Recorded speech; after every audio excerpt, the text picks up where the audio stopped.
if I were to show you these two shapes, one of them kind of Mhm. looks like a spiky, sharp explosion shape on the left, and one looks like a splattered blob on the right.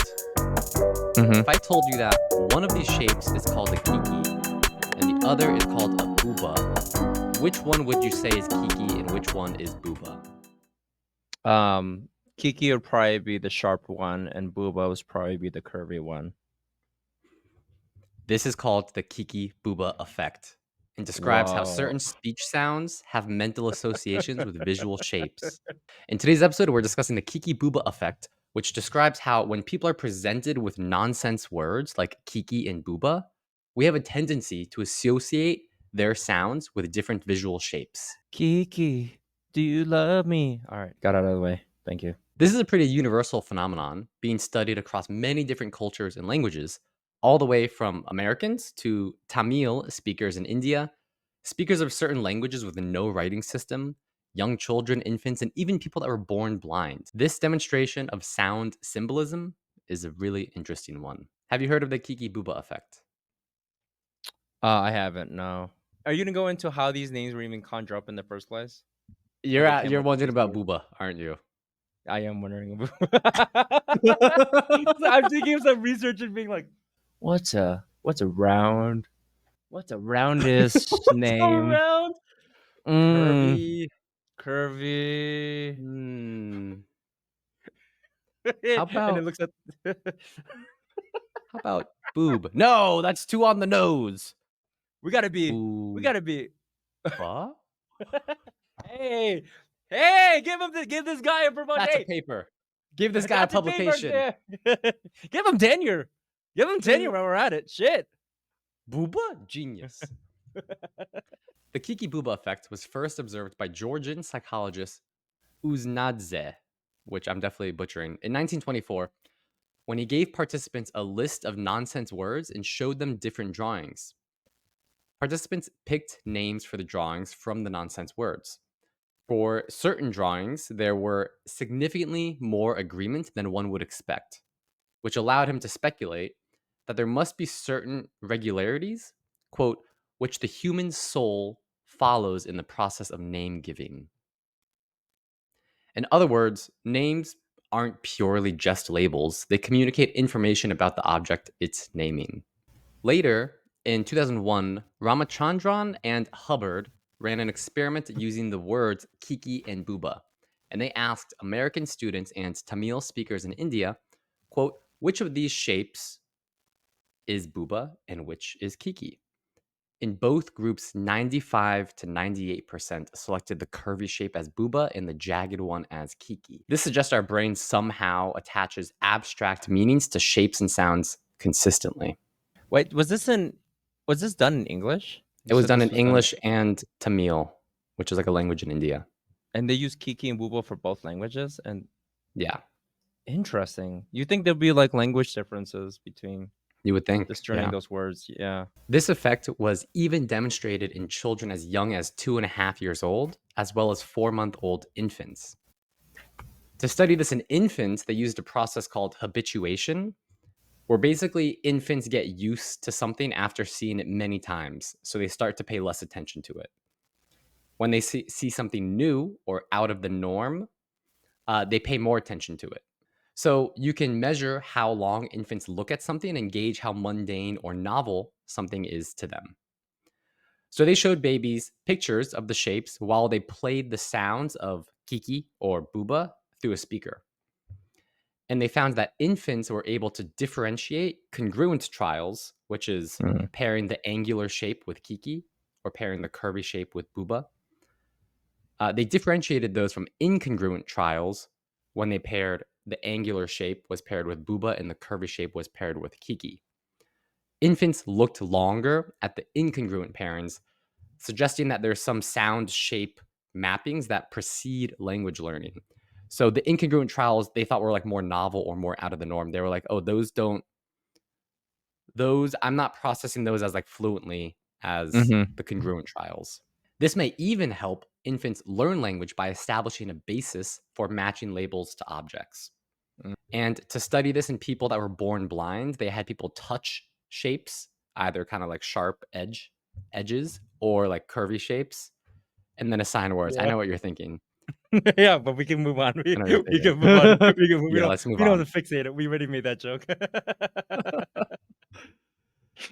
This effect is not present in every language, though, namely Mandarin Chinese, Turkish, and Romanian.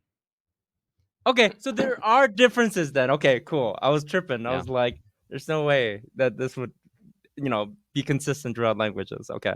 The effect goes so far that there are booba type words or like other like quote unquote like curvy words where booba type words are associated with positive concepts and kiki type words or other sharp words are associated with negative concepts. And it goes as far as having certain associations with first names as well. A study showed individuals will pair names such as Molly, which is a booba name, with round silhouettes, Uh-huh. and names such as Kate, which is a Kiki name, with sharp silhouettes. Again, So Joseph, let's continue. Yep, let's continue. Let's Joseph go. is probably more of a booba name, and Chris is maybe more of a Kiki name. Yeah, Wait, is it the have we established is just the way is it like the syllables specifically used or the yeah. like the We'll elongation? We'll get into that. Okay. yeah. Oh yeah, we will.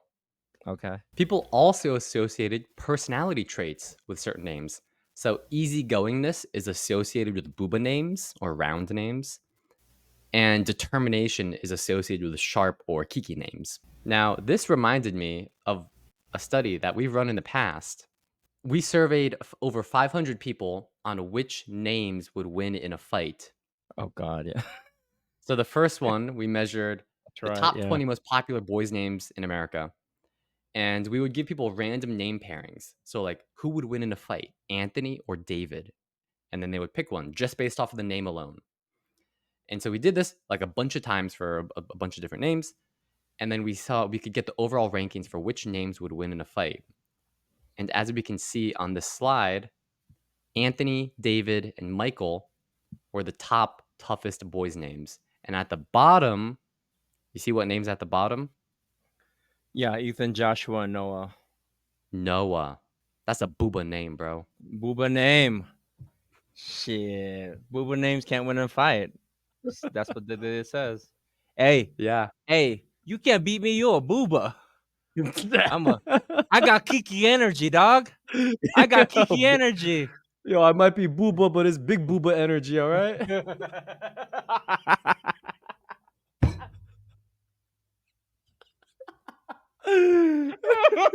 Stupid. Big booba energy. Be my new screen name. That's Okay. That's a rap name right there. Big Hey, booba. yo, they call me Big Booba. You know Hey. why? Because I like to luba. Okay. And what else? No, that's it. No, This is Big a Booba Psych likes to Papers. luba. Nope, this is Psych Papers. This is a psychology Yeah. podcast. You don't make And then those. he'll do ya. All right. Booba will luba and then dua. I don't know. That was a forced rhyme. So this was a fun survey to run, and we also ran this on the top 20 most popular girls' names in America. And again, we can see here that the top toughest girls' names in America were Brianna, Jessica, and Samantha. And at the bottom, we have Emma, Ava, Emily, Abigail, and Grace. And this isn't a perfect representation of the Kiki-Bouba effect because they're associating like it might be the shape of the word. It might be also like personality associations, like how like Chad and like Kyle have certain associations now. Mm-hmm. But Emma and Ava, like Sophia, definitely booba names, Mm-hmm. and they're at the bottom. Whereas Jessica, that's a Kiki name. I've known a yeah, Jessica's are pretty kiki, I would say. Yeah. Yeah. Oh yeah. Jessica's, you know they're Kiki. You never meet Kiki Emma, love. you're like, damn, she's so booba. Hey, what a booba! Don't know shit. What a booba. Hey, everybody, check out the booba. What a moron, this booba. what a what a great insult. That's a that's a Kind of. high IQ insult right there. Hey, I Hey, didn't you go to wanna be college, man. Kiki? On the inside, you a booba. You a booba. A booba. Who's a booba? Who's a booba? Yes, you are. Who's a booba? Who's a You're my little, booba? you're my little booba. And I thought this so hard to just move on from this. From booba. Booba. Who's a Get out. booba? Just get out of this Kiki-Bouba. Yeah. Kiki-Bouba. I'm gonna get Get it 2 out. dogs. I'm gonna name them Kiki and Booba.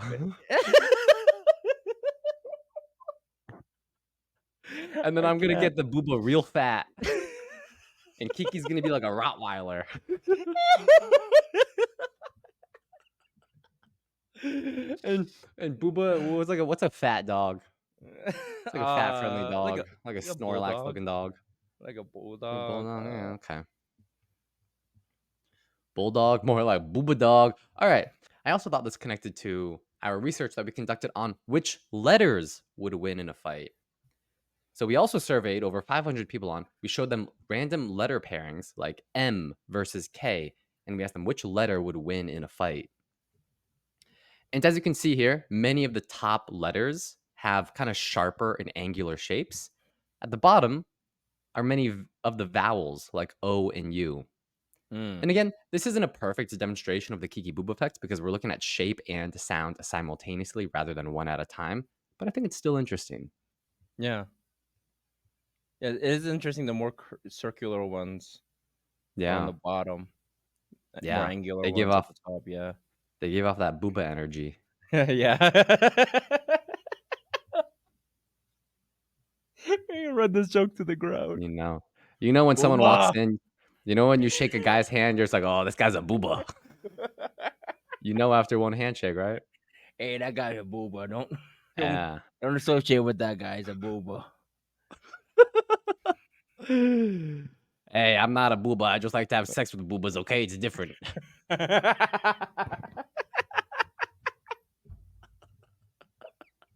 It's complicated. Hey, Sometimes I'm a sexuality is Kiki. a spectrum, okay? Sometimes I'm a Kiki and sometimes I'm a booba. It just depends on the dynamic of who I'm with. But it really should be called the Kiki-Bouba spectrum, okay? No, cut that out. I can't. I don't want to touch that either. No. I'm just looking out for my Boobas out there. Hey, booba. One love, booba. One love. Hey, from one Booba to another. Much love.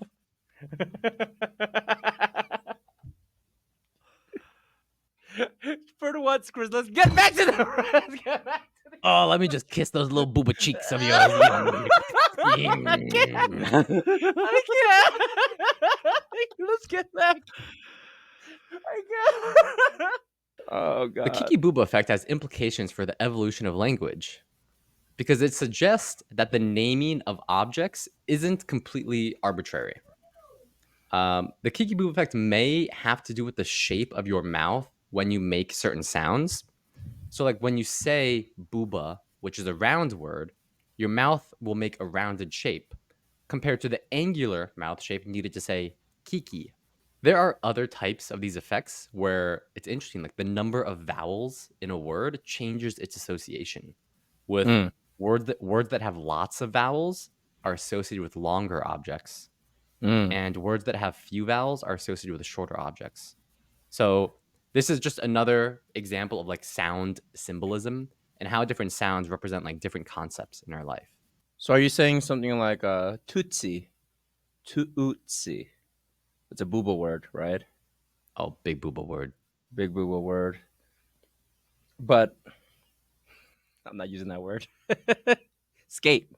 Skate's a TT. key word. Damn it! Yeah. I was trying to avoid that. It should be the TT Booba effect. Skate. Katie, and then Katie. and then and then No, the Ramachandran and Hubbard were like, no, we can't be that on the nose. TT and Booba, no, people will know. People will know what we're doing. Kiki, we hey have man, plausible deniability. we're academics. We should take this very seriously. All right. It's either I'm TT not. or I'm not. Booba. I'm You not got giving you. up on Booba. All right, we keep Booba, but we can't do TT. It's too obvious. I don't think I'm a Kiki, and I don't think a Kiki would give up on Booba. Okay. Bro, honestly, you're being a little bit of a Kiki right now. No, I mean you're a little bit on Booba. No. Oh, shit. Man, Boo. Yeah. She celebrated too soon. Should the title of this episode be "I like big boobas and I cannot lie"? No.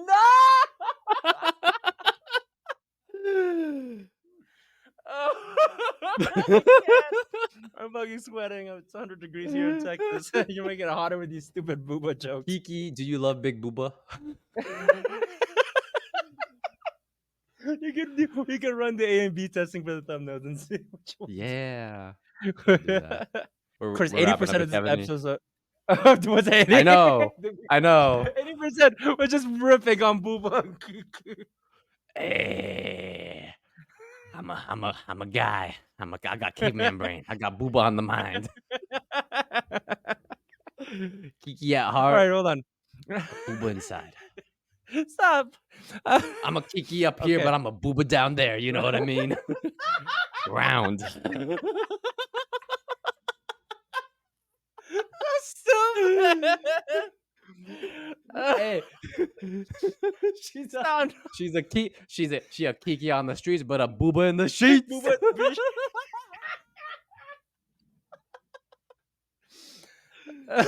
Wait, hold on. All right, just for everyone that just skipped through the episode because they were just laughing the entire time.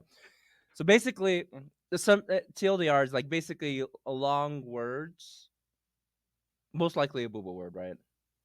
So that's why you said Joseph. No, it's like rounder, it's like curvy words. Curvy words. Joseph, Chris, Yeah. Chris. Yeah, it's the sound like boo, that ooh sound versus he. You know, it's that kind of sharp. Oh man, my linguistics classes would have been helpful right now because there's like there's sharp sounds and there's just like elongated sounds, right? That's the difference, right? Yeah. Yeah. Okay. Wait, what is the implications of this beyond just? Oh, you know what? This would actually help with your with branding, I guess. If you're trying to think of a name. Yeah, I heard this story about how the founder of, do you know Spanx, the brand? They make like clothing. Yeah. How she came up with the name was that she wanted to have that "k" sound, that like I think it's called like a plosive. That's like the consonant "k," Spanx. Because apparently, like, you know, this is the part where we're speculating now. I think there's some like research on like that sound being more like appealing or better for like marketing or something. And she was basing it, the founder was basing it off of like Coca-Cola, which has a lot of those sounds. Kodak. Like the sound, the inks, the ink sound. The what? Which sound? The K. Oh, okay. The K. Coca-Cola, Kodak. You know. Psych papers.